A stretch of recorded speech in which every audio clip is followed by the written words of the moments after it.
একটা সময়ে আমরা যাদের ছাড়া থাকতে পারতাম না, একটা মুহূর্ত পর্যন্ত তাদেরকে ছাড়া ভাবতে আমাদের কষ্ট হতো। হ্যাঁ, এখন আর তাদের সাথে কথা হয় না। হ্যাঁ, প্রতিটা মানুষেরই জীবনে এরকম কিছু মানুষ আসে যারা একটা সময় ভীষণ রকম গুরুত্বপূর্ণ হয়ে ওঠে।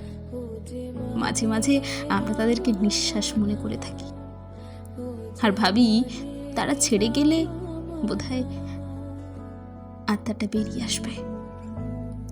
কিন্তু একটা সময় পরে আমরা তাদেরকে ছেড়ে বাঁচতে শিখে যাই।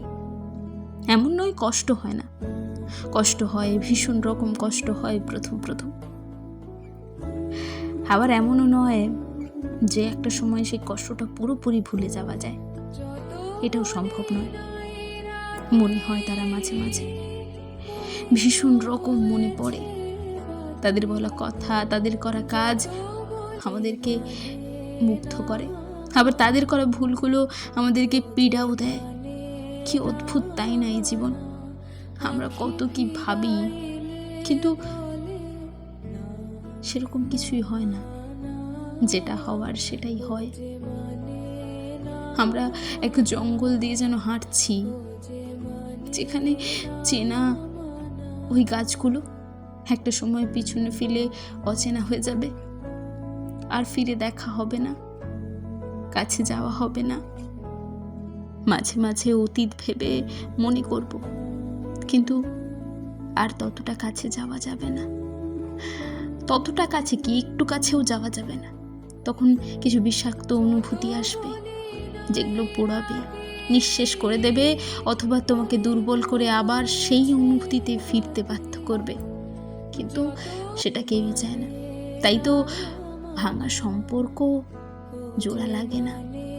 জোর করে লাগাতে গেলে তার দাগ, তার ক্ষত আমাদেরকে আরো বেশি কষ্ট দিয়ে থাকে।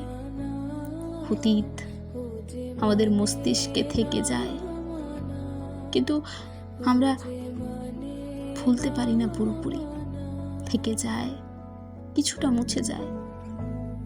তাই তো দেখা হয় না, কথা হয় না। আবার কখনো দেখা হলে কেমন অস্বস্তি অনুভব হয়, ভীষণ রকম বাজে এক অনুভূতি, যাকে চাইলেই মন থেকে ছুঁড়ে ফেলা যায় না। খানিকক্ষণের জন্য থাকে সেটা, কিন্তু সেই তীব্র অনুভূতিটা কি ভীষণ পীড়াদায়ক, এটা অন্য মানুষ বোঝে না। সম্পর্কগুলো এমন কেন হয়, প্রশ্নটা মাঝে মাঝে মনের মধ্যে ঘোরাফেরা করে, ধাক্কা দেয় বুকে, কিন্তু উত্তর আসে না। অথবা নিজেকে সান্ত্বনা দিতে হয়, জীবন এমনই হয়, কিছুটা মেনে নিতে হয়। কিছু মানুষের দূরে যাওয়া গুরুত্বপূর্ণ হয়তো, তাই তারা হারিয়ে যায়। খুব আপন থেকেও সব থেকে বেশি পর হয়ে যায়। কিছু মানুষ আমাদের জীবন থেকে এভাবেই হারিয়ে যায়।